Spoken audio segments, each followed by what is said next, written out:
What is up, everybody? Welcome back to the channel. Today we are here for episode 81. Wow. 81. That is badass. 81. It's not as cool as 80. It's not as cool as 85, but it's right in the middle. And it comes a week after UFC Noche. I didn't realize it was Noche UFC. UFC Noche. No, it's Noche UFC. Yeah, because the Spanish people are... I thought it was UFC Noche. UFC Night. You know what I mean? Not Night UFC. But we're here, and I'm going to be honest, y'all. It was, I don't want to call it lackluster, but I do. The Sphere made the card anything. You know what I mean? The Sphere and Sean O'Malley made that card anything. And I'm just going to say it to start off the episode. They carried that night. And Sean O'Malley was the reason that people even were tuned in. Correct. Because realistically, people at home, it's like, yeah, the Sphere will be on. But it's still going to be the TV Sphere. You're not going to be sitting in the Sphere watching. And before we get into our reactions, Well, it was the highest gate in the UFC history. Due to ticket prices, it has to play a role in that. Does suppress Conor. Conor's got the rest of the top five, I'm pretty sure. Floyd Mayweather somehow has like a $70 million. I think gate. Floyd Canelo, $75 million gate or something. They're the number one gate. I don't see UFC beating that. Maybe Pacquiao. Maybe one day, but yeah, no. They might have had a bigger stadium too. Yeah. So, but hear me out. So Troy Dan Gaming, he's a YouTuber. Okay. You know him? Yeah. He bought floor seats to the Sphere. Yeah. And his friend got seats in the Sphere of in the crowd. Yeah. And he was like, my friend's seats in the crowds are low key better Sphere wise, but fights wise he had the seats. You know what I mean? Yeah, brother. Yeah. So it kind of depends on how you want to take it. But the Sphere was cool. We're gonna get into the fights that happened that night. You got anything to say about how you were watching the Sphere? I thought it was a cool experience. Very fun. Do I think it's a one and done thing? Yeah, I agree with Dana White saying it's one and done because you're always gonna have people that are gonna complain. People, of course, want to see better. But I think for what it was, I personally enjoyed it. I liked it. Overpriced tickets, yes, but in terms of the whole event, I enjoyed it. Thought it was good. It was fun. Fight wise, we don't know. It wasn't the most crazy stacked card of all time. It was fun, like you said. It was just O'Malley. But let's get into the fights and see. 2 finishes total on the night. Wow. The main card was all decisions, which is unfortunate to see. So the first fight was Rodriguez versus Ode Osborne. Obviously, if you guys watched the last episode, you guys saw that I had Rodriguez, he had Osborne. And I don't want to say this was unexpected at all. One, pre-fight. I like this pre-fight odds. This dude was minus 210. Which guy? Ronaldo Rodriguez. Wow. I mean, yes, odds really don't have much to do with fights. As you know, anything could happen. But it was a good fight. Looks like the control got Rodriguez the win. Maybe a little bit of Mexican bias. I don't know if that's a real thing, but well, I guess it was disproved in the next fight. This fight, I know you watched this fight. Ribovic versus Zellhuber. This was my fight of the night. I absolutely loved this fight. My fight of the night as well. I thought the Mexican coming into it, the underdog, was going to come out and get the win. He was the favorite. No, he wasn't. The Mexican was the favorite. Well, the one that I bet on? Yeah, Zellhuber. No, I didn't. Wait. Oh, you had Ribovic, right? Yeah, same. But your prediction was Zellhuber. Oh, my prediction was Zellhuber when it came to betting on the night. I went with the underdog because he was Mexican. Because the Mexican underdog on Mexican Independence Day. No, he wasn't a Mexican. He's Argentinian. Oh, fuck. I was just the dog then. The Argentinian dog. Anyway, but he lost. It was a close fight, though. I mean, I do think the Zellhuber won fair and square. But for a moment there, the underdog almost pulled through. Guess how much ground control total on the fight? On the 0.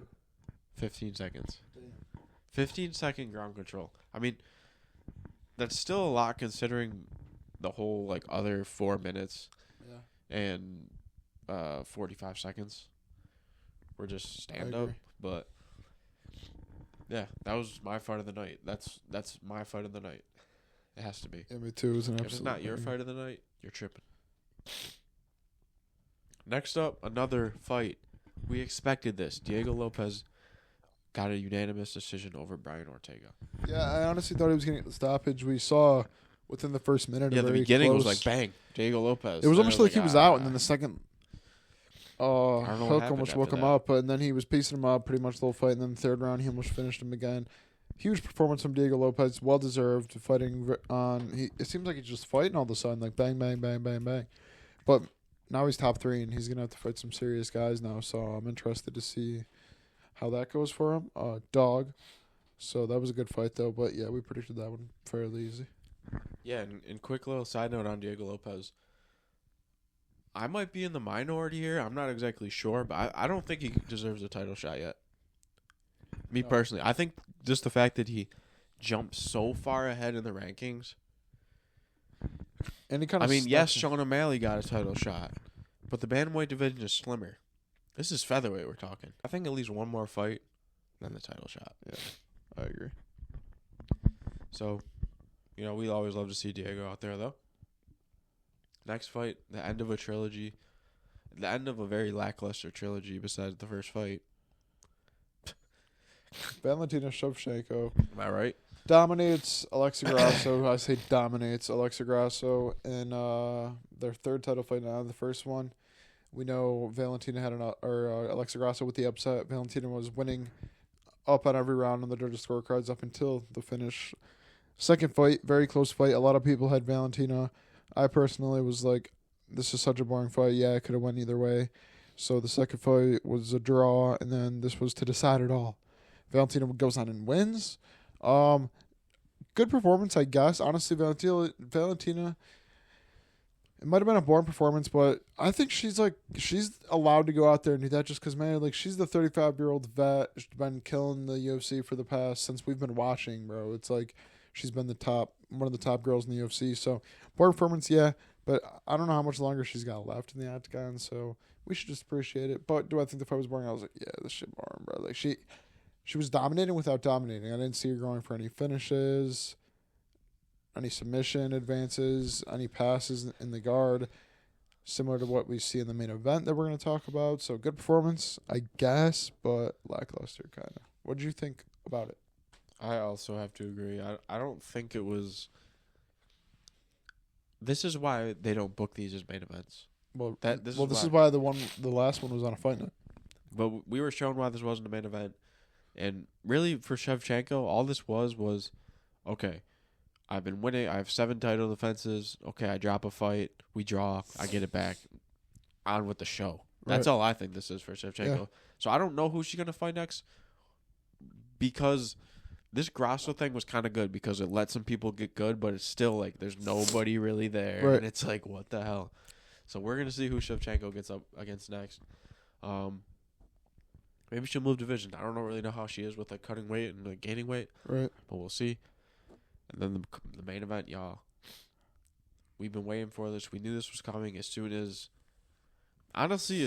like Merab put on the red jacket. It's like, okay, Sean will beat Aljo. Yeah. And here we go.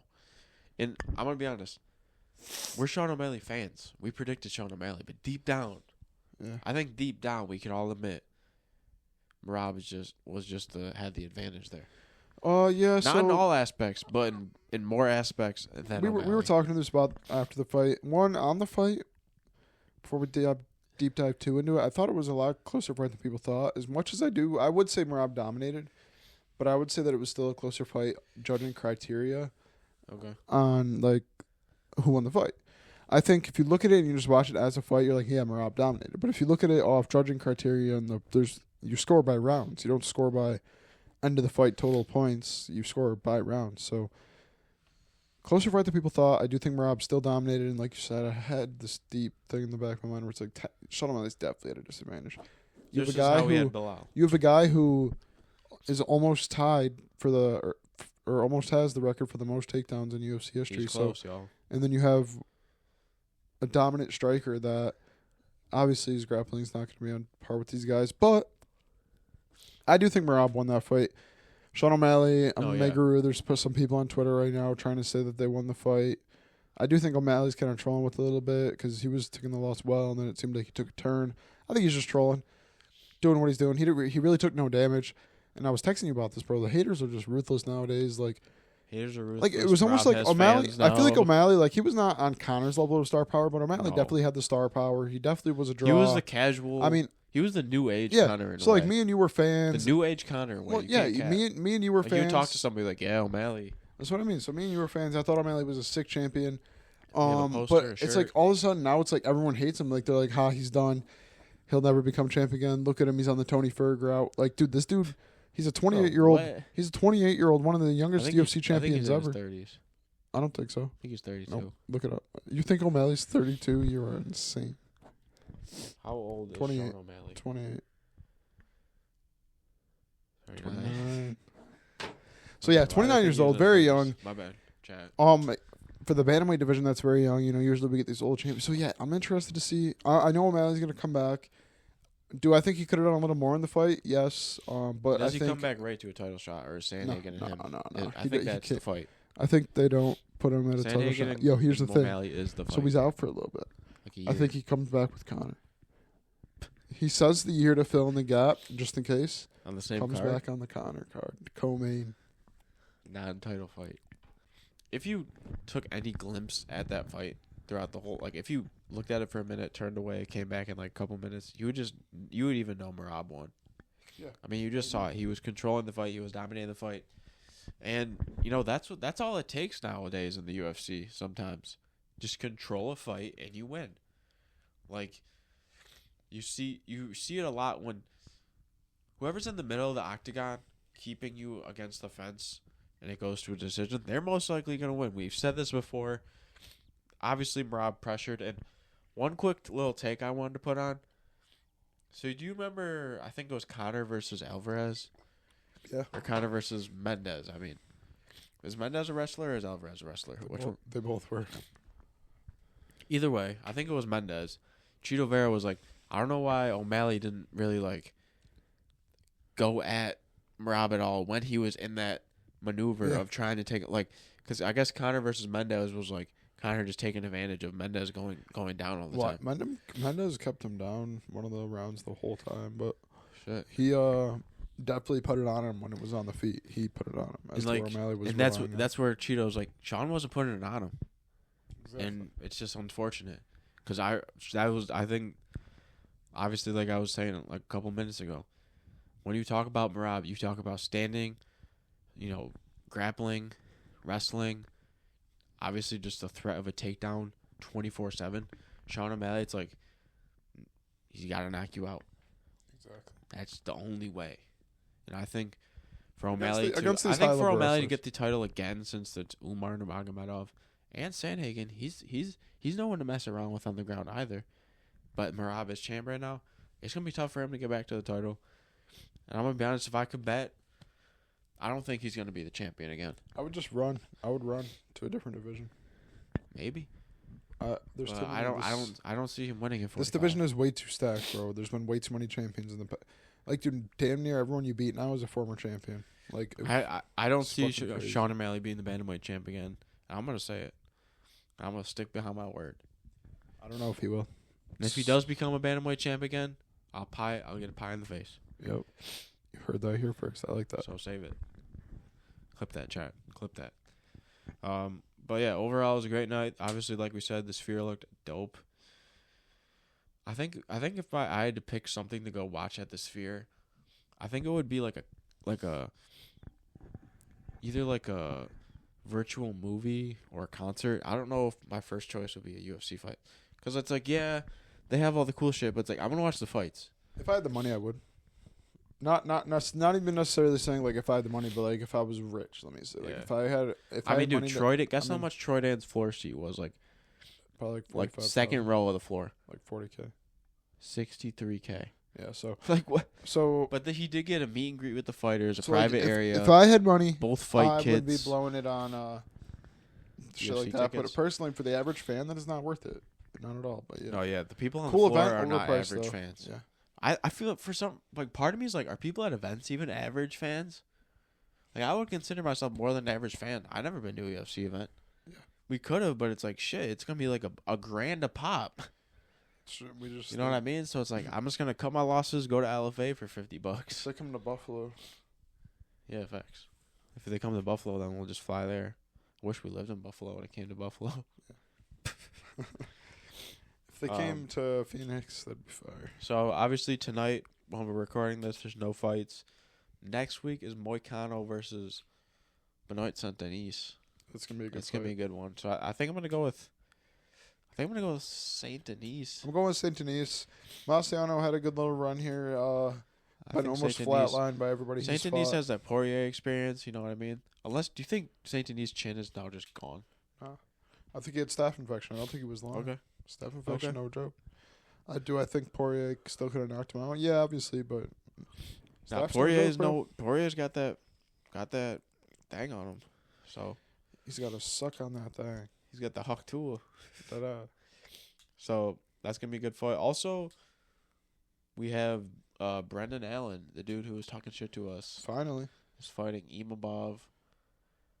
Nasruddin Imavov in Paris. So he actually is doing it. Congrats, bro. See, top 5 fight. You're in the dude's home country. It's like, let's run it. You know what I mean? This is where legends are made. So win this. I'm gonna go with Brendan Allen here. I'm gonna support the dude who's hating on us. Me too. That's the only 2 fights I know. So we got a while until UFC 307. That's why we want to announce. It's not a hiatus because there's still get content, but we're gonna be basically. So you guys see this corner of the podcast studio, right? It looks all fine and dandy. But I'm gonna be honest, y'all. We do if we turn this camera around, you'd be like, yo, like, what is good? So we're gonna do like a whole renovation of because we have obviously the this is like the recording part of the studio, but another part of studios is having a good place to just chill. Yeah. You know what I mean? Because like when we chill here, we're chilling on the couch. Yeah, that us. And we always have the temptation to film the pod. It's like, nah, let's have a chill area and a film area, so we don't have to feel like we have to film the whole time. We're just chilling. You know what I mean? Yeah. Because like I don't want to if we're just watching like YouTube shorts or something. But deadass, if we're just like chilling, you know, when I first get here, we don't usually get right into it. We just like catch up with my homie for a little bit. Yeah, if we had like another like sitting area, a legit TV, like a L-shaped couch, that'd be fire. It's really, especially when it's like, all right, nobody's got to move tonight. All right. We'll just chill in the studio. So we might even get hardwood floors. If there's hardwood floors under this carpet, we're gonna be finishing up some floors. So we're gonna have this new little thing until UFC. That's the goal. UFC 307. What should we try to get done? Just I think at least like a clean. Get out all the garbage. Get out everything we don't want. Everything we don't need. So buy UFC things we don't need, things we don't want, things that are just dirty, moldy, whatever. If there's something going on. So tonight we're gonna do garbage and make a list. Yeah. So tonight we're just gonna get rid of the beer. I'm just throwing all those cans out. No point. So yeah, we're gonna switch cameras. Yeah, guys. And just kind of talk to y'all about the setup and what we want to do, and then we're gonna clean. All right, talk to us. So guys, this is the podcast setup. What we don't show you. Put that on the floor. What we don't show you guys is the other side. So what we look at the whole time. And I'll be honest, y'all. Guys, this is my room. Former room, guys. We basically have a studio, and then we have where I live. And this is the studio. We come here every weekend, guys. And it's gotten out of hand since no one lives here, you know, because when he leaves, I leave. Yeah, so nobody's here all week. And it's been like about a year. So when he leaves, I leave, and then we come back to the stew. And it's like nothing's getting taken out every time we leave, and we leave together. So it's like, show them around. Yeah. So basically, this is the accumulation of having a beer each every podcast for the last decent amount of podcasts. I feel bad for showing this, but it's not even that bad. This isn't that bad. So yeah, I mean, it's not that bad when you think about it. It's literally like 2 beers. It's not that bad. 2 beers every week for like. Over there, we got some stuff. I mean, and also another reason why we have to clean this. He has cats, or his parents have cats, and we're both allergic to cats, and it sucks. So, guys, what we're gonna do is start picking shit up. All right. So we hope this is good content for y'all. We're gonna clean this up, and we'll cut back to y'all when we make some progress. But yeah, this dude has cats, and it is just hard to breathe. Fire up for the beers. Show him this guy. Guys, what happened? We're just getting way too allergic to cats right now. Are you like dying right now? We gotta go. Let's go, guys. We cleaned up really quick, but we gotta get out of here. Thanks for watching episode 81. Next week, full cleaning video. Peace.